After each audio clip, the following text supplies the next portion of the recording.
much anticipated SLP Songline processor demonstration video. So this is the SLP, and it's in this beautiful wooden box. This is a circa late 1800s Victorian sewing box, and it has a nice little key in the front, and good little handle on top and so on. So I've already unlocked it, and if you look inside, you have a series of knobs and meters and plug switches and some really nice fabric from Peru, and this is just a really very pretty box. And so I'm going to put this down here so that you can so we can play around with it and see what it does.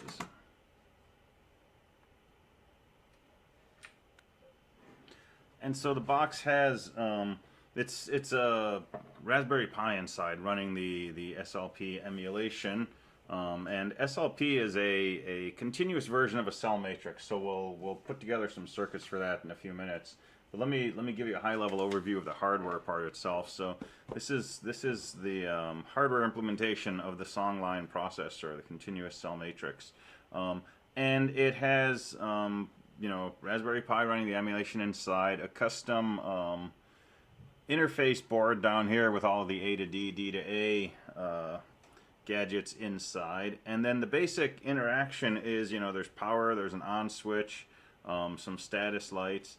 4 analog inputs that we can, manipulate through these dials, including one, multi-turn. It's a 10-turn potentiometer, so a finer granularity input, and then 4 inputs that we can feed in through an 1/8-inch phono jack, and then 8 analog outputs that we can, pull out from an 1/8-inch jack. And then a meter that will also show us the voltage either coming in on these 4 inputs or coming out of any of these 8 outputs, and we can select which channel we want to observe with this 12-position selector switch. And the whole thing is driven by 5 volts. It takes about 3.5 amps, so I have a pretty hefty connector, power connector in here. And then to turn the system on, you just take the skeleton key and put it in here and flip the switch. And so the blue light comes on, indicating that the system is booting up. And it takes a few seconds, and then it's basically up and running. Now, right now, when it boots, it doesn't actually do anything interesting. I'll have it default to your last configuration eventually. But let's go ahead and look at how we can load a program into here, what kind of program we might want to work with. So the matrix inside is actually an 8x8, but if you do an 8x8 template, it ends up being really, really small. So I'm working with pretty simple circuits today that will fit within a 4x4 configuration, and that gives us more space to play around in here. So let's design a circuit. Let's just call this copy and invert. And so I'll go ahead and tag today's date. And what do we want the circuit to do? Well, I'm going to take an input and I'm going to do 2 things. I'm going to echo it to an output, but I'm also going to invert it. I'm going to change 0 to 1s, 1s to 0s, 0.2 to 0.8, and so on and so forth. And so each of these is a cell. They're 3-sided cells because that makes the truth table a little smaller, right? We have to store a function table for a continuous range of inputs. 3 sides is a lot less storage than 4. So we have these 3-sided cells, and connectivity like this makes the routing a little goofy, but that's okay. So, so what I'm going to do is I'm going to feed some input X into this upper left corner, and I could feed it into any input that I want. I'm going to take that input and I'm going to do 2 things. First thing I'm going to do is I'm going to just copy that over to this neighboring cell, and I'm going to send an output. So this will be my copy output.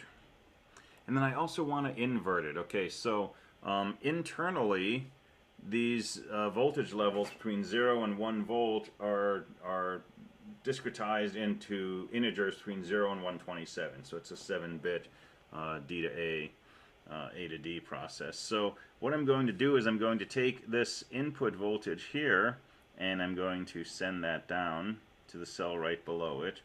And then in here I'm going to set this output to be whatever's coming in the top side, which is always called K.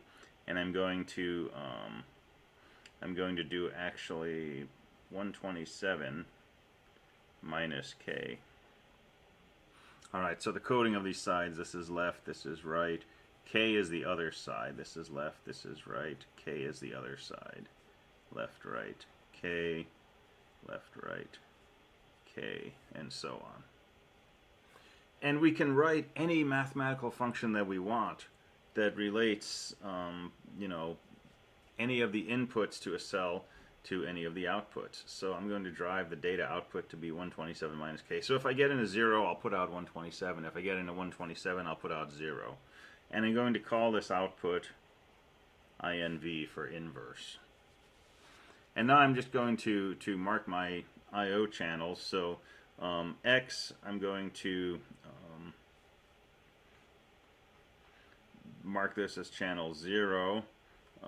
Copy is going to go out on channel 0, and inverse is going to go out on channel 1. And channel 0 is going to feed X. Now, it's just an informal notation just to help me keep track of things. So, so channel 0, which will be, you know, my first knob on the front end, that's going to feed my input X.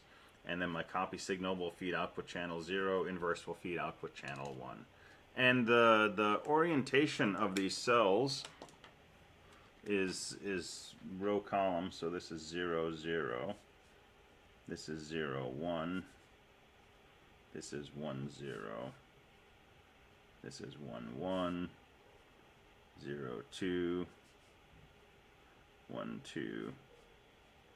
2, 0. And so on. So the first index is number down, second is number across. That's important when we start writing equations.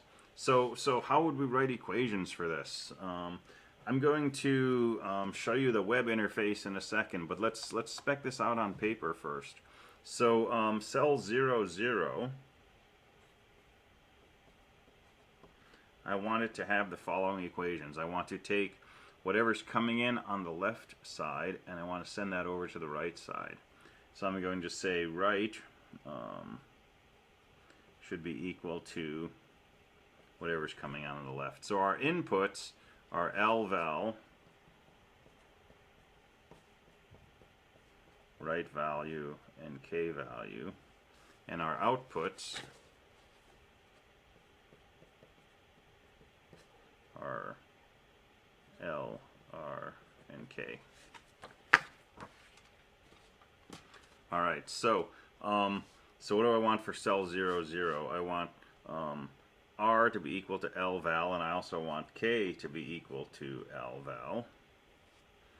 And then 0, 1, I want K, that's the output, to be equal to whatever's coming in on the left, L value.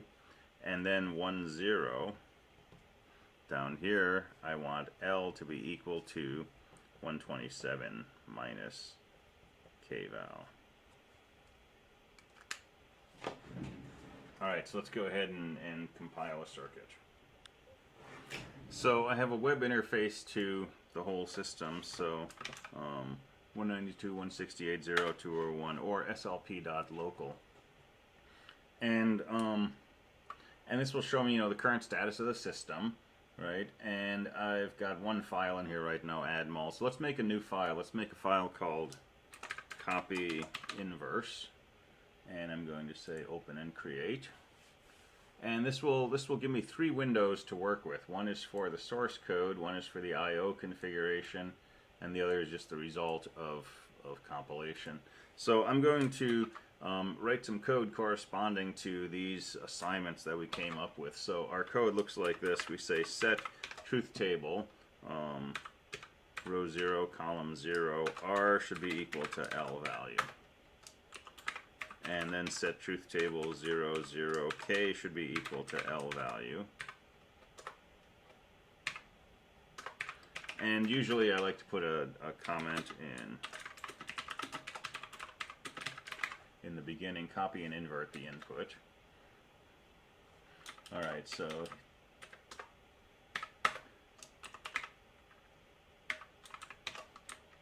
we need 0, 1 to copy L val to K. So let's set truth table of 0, comma 1, comma K, comma L value. And then let's set the truth table of 1, 0, L, comma, and this will be 127 minus K value.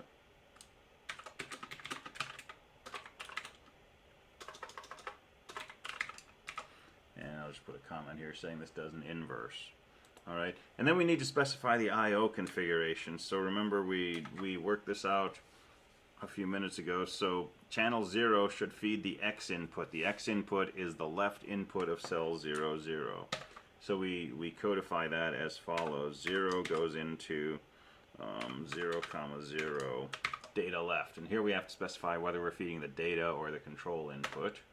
And then 0, comma 1, data K should feed channel 0. That was the copy output. And 1, comma 0. And our inverse output is coming from the left. So we want 1, comma 0 data left to go to channel 1. Alright, so let's compile this. And it takes a few minutes to compile because it has to generate the function tables for all possible configurations of inputs. And remember, there's 128 possible input values for each side, D and C, for each of the 64 cells in the Songline processor. So it takes a little while to compile.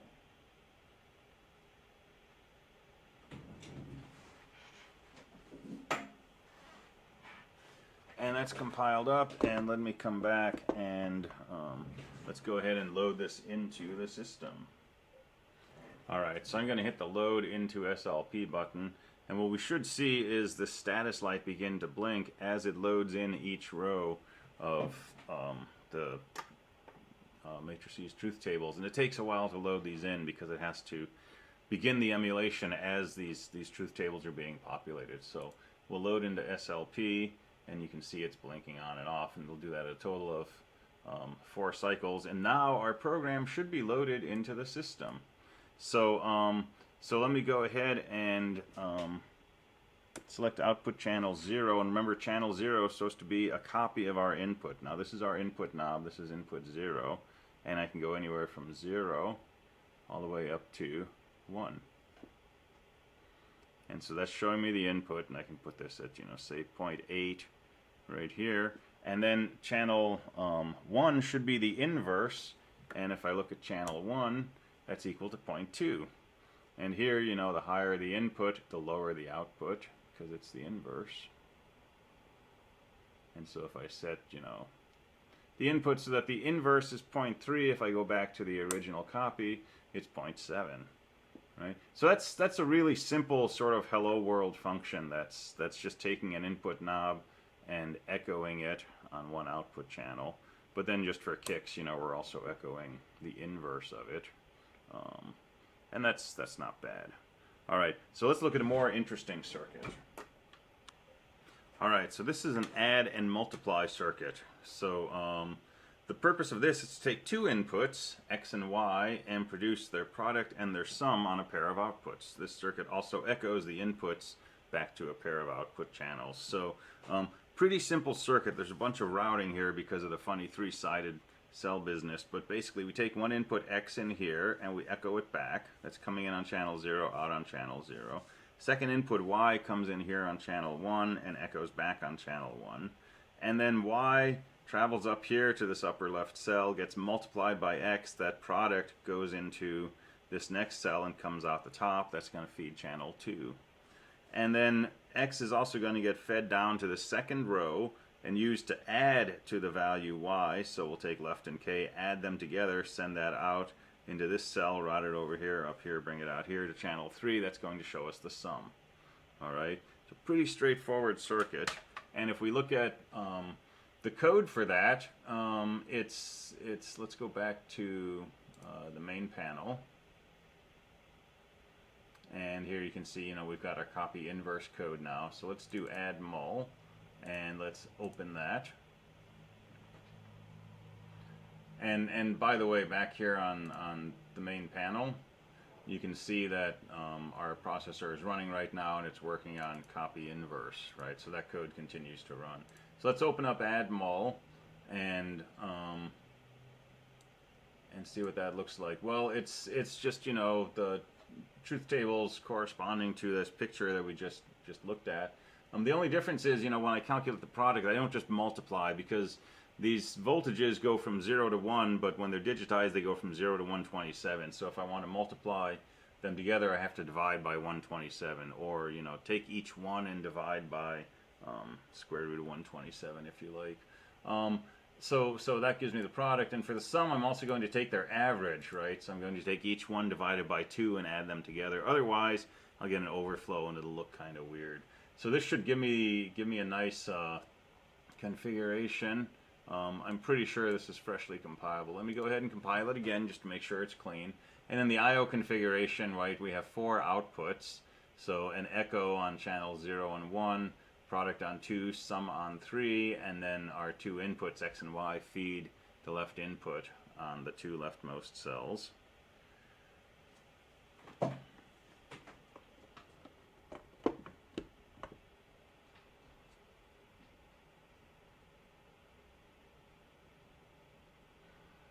Alright, so that compiles up fine. It generates the binary truth table. These truth tables are about 1 gigabyte on disk. Once they're compiled down, they're uncompressed, so they're huge. So let's load that into the SLP, and you can see the blinking light showing that it's loading each row. And there we go. So now it's loaded up. And on the output side, this is channel 0, channel 1. The next one is channel 3, and then channel 2. I could pretend that's a gray coding, but it's actually just I messed up the wiring. So let's look at channel 0. This is our first input, right? And the second input has no effect on it. So we can set the first input to, I don't know, let's set it to 0.4. And then we can look at the second input, and we can set that to, I don't know, maybe 0.3, right? And then if we look at the product channel, which will be this one right here, we see that it's 0.12. Right, so that's what we would expect. And if we look at the sum channel, right, 0.4 and 0.3, that should add up to 0.4 and 0.3. Okay, so we take their sum, but we're doing the average, remember. So that would be 0.35, which is this value right here. And so if we just play with, you know, the sum channel, if we turn both of these up, the output will eventually go to 1. If we set 1 to 0, the output will be half whatever the other input is, so from 0.5 down to 0. And if we just play with the product channel, if one of them is set to 0, the other one has no effect, because 0 times anything is 0. Oh, we're not on the product. There's the product. So 0 times anything, or anything times 0 is 0. But if we set this to 1, then this just gives us, you know, a copy of our input, and so on. And so there's a multiply circuit. Alright, so let's look at an even more interesting circuit. So this is a D flip-flop, right? So a D flip-flop, you know, in digital logic is a circuit that holds either a 1 or a 0, and we have a load signal, and when we assert the load signal, whatever value we load into the data input gets stored in a feedback circuit, and then when we drop the load line, that data is latched. So what does this look like in a continuous system? Basically, we can load in a voltage, and when we close the latch, that voltage will be trapped. So it's like a sample and hold circuit, basically. But it's exactly the same design as, you know, a cell matrix flip-flop. It's just a closed loop that feeds back on itself. So pretty straightforward design, right? Here's the load line, comes in, feeds the K input on this upper left cell. And this cell will do one of two things. If the K input is bigger than 63, so, you know, above the halfway point, it will take whatever's coming on the left, that's our D input, send it over to the right. If the K input is low, meaning the load line is low, it will take whatever's coming from the right and send that back to the right, so it'll recirculate. So it's, you know, our closed feedback loop, but when the load input goes high, instead of feeding back from the right, it'll feed from the left. And then whatever's being looped in here will come out on channel 0 for our output. So so we can go ahead and we can open this up, and I've already created the code for this, so we can hop in here and look at it. And it's pretty straightforward, right? So this is the upper left cell, and we're using a ternary operator here, interrogation. So the source code for the SLP is C, if you haven't guessed that. So cell 0, 0, the right output is, if k value is bigger than 63, it's L val, otherwise it's R val. And here's where we feed the load line from the second row to the first. Here's our feedback, and here's our output line. And so we can load it from here. We can also go back into the main panel. I've already compiled it. And if in the main panel we have our D flip-flop, we can just say load, right? So right now we're running the add mul routine. If we say load into SLP, that will switch over to running our D flip-flop code. And now we can go ahead and we can look at that on our actual processor. So let's bring this back once more.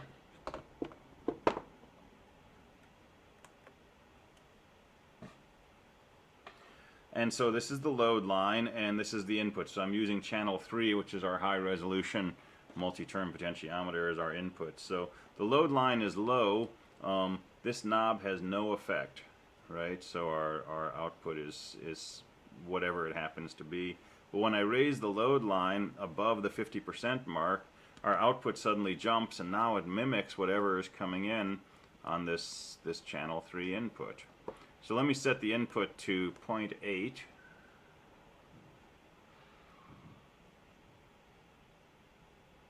And let me go ahead and drop the load line. And now we've got a 0.8 latched in there, and I can change this potentiometer, and it has no effect, right? So we've latched a value into our flip-flop. And if I load the gate signal again, we can see, what the potentiometer's input is setting. So let's load a 0.4. Drop the gate input. That dropped a little bit there. Drop the gate input, and now we've got a 0.4 latched, and the potentiometer input is completely ignored.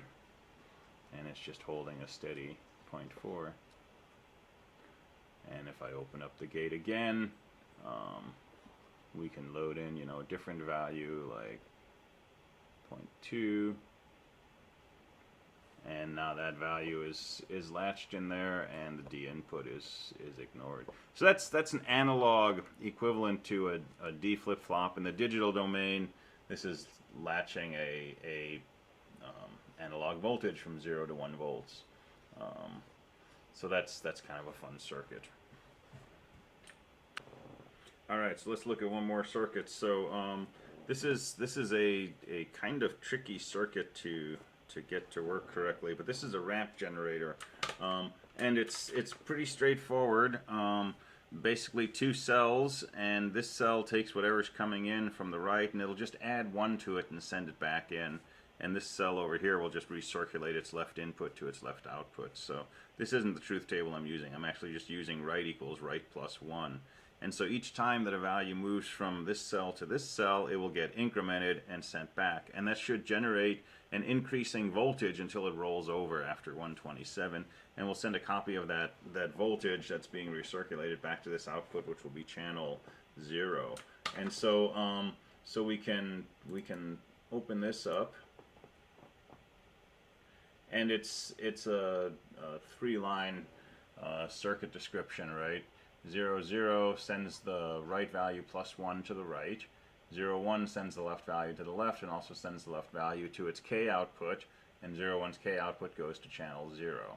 And I've already compiled this, and we can load it into the SLP. And we can take a look at this. And it's loading. And so what you see is an output of about 1/2, and it moves around a little bit, right? But this is actually a ramp function that's being generated, and we can explore this by going into the actual output. And let's take an oscilloscope and hook it up to that output. Now this is all horribly noise prone, of course, but we'll hook up the signal and the ground. And let's take a look at our oscilloscope display, where I'm going to move the SLP off to the side. And let's come in and look at our scope. And I'm on a single trigger, so let me go ahead and do that. And there's a nice presentation of our sawtooth wave function. So this is 200 microseconds per division, so you can see it's about 1, 2, 3, 4, 4.5. So a little shy of a millisecond. That's not a great focus on there.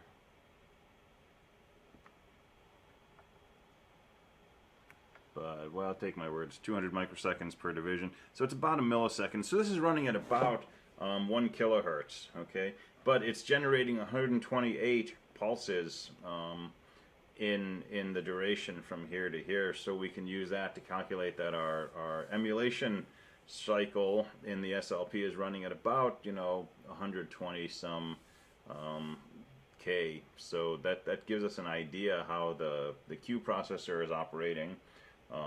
We have multiple Q events being generated each iteration, right? This output comes into here, it gets incremented by 1 and goes into there. That drives the output, so we have at least 3 Q events. So we're getting, I don't know, 3 or 4 100,000 events being processed in the queue every second. So that's a nominal speed. Should be good enough to do some at least low fidelity audio processing. But anyway, that's a a freestanding ramp generator circuit, and it's pretty noisy, and sometimes it doesn't even click into a ramp. But there's a nice one.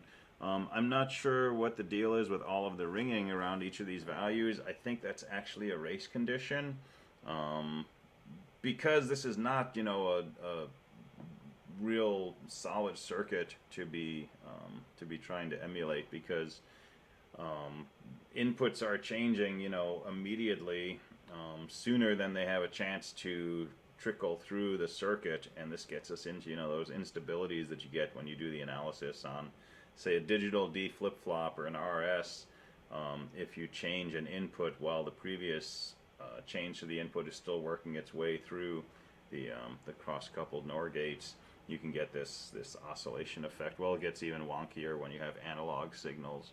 But anyway, that's basic ramp output, and so we can build on that to start to do some audio processing. Anyway, that's just some of the things we can do with this. Mostly, interested in the fact that this is, a physical implementation of something that, for the most part, we've worked with digitally before. And then the final sweet spot of it all is, with a Raspberry Pi or any processor, you don't really want to just power it off, right? You want to shut it down so it has a chance to flush the file buffers and so on and so forth. But I don't want to have to go to the website in order to do that shutdown. So if you turn the power switch off right here, if you pull the cable, everything will shut off. But if you use the power switch to turn the system off, it won't cut the power right away. It will send a signal to the processor, which will begin an orderly shutdown, and when the shutdown is complete, it will signal this control board inside here to cut the main power. So when I turn the power off, we'll see a light blink red for a few seconds, and then everything will finally shut down. So here we go. So that's shutting down, and there you go, now the power's off. So there you have it, Songline processor implementation, first demonstration video. Thanks. Alright, one more demo here. So let's play with some audio stuff. So I have my MP3 player connected into channel 4, and then I have channel 0 going out to my headphones, which we will listen to shortly. And straightforward copy program. So I'm going to take channel 0, I'm going to take channel 4, right, that's the audio input, feed that into cell 00's left input. Cell 0 is going to take the left input, multiply by what's coming in from the K side, divided by 8, and it's going to send that back to its left side, and then 00's left output will go to channel 0. So this is basically taking the input from the MP3 player, multiplying it by whatever's coming in on the K side, divided by 8, and then sending that out to the headphones. And the K side is just coming from cell 10's left side, which is being driven by input channel 0. So the whole setup is, this is basically a volume knob, right? And it takes the input from here, multiplies it by this, divided by 8, sends that to the output. And so if we take that and we load it into the SLP, and we turn on some music, which is hopefully fuzzy enough that it doesn't get tagged for copyright. So here's the headphones, and I'll hold them by the microphone. If the volume's at 0 right now, but if I turn it up a bit, right, we can start hearing Headhunter coming through, and if we turn it up more, right, it gets louder. And it's highly distorted, obviously, but it's definitely the music. And this is a hard exercise, right? The input is coming straight out of an MP3 player's headphone jack, so it's unconditioned. It's positive and negative. It's maxing out around maybe 50 or 80 millivolts, and we're missing most of the dynamic range that's going up to about a 12 instead of using the full 128 ranges available in the AD circuit. But anyway, basic proof of concept there. So hoping to do some interesting audio processing with this too.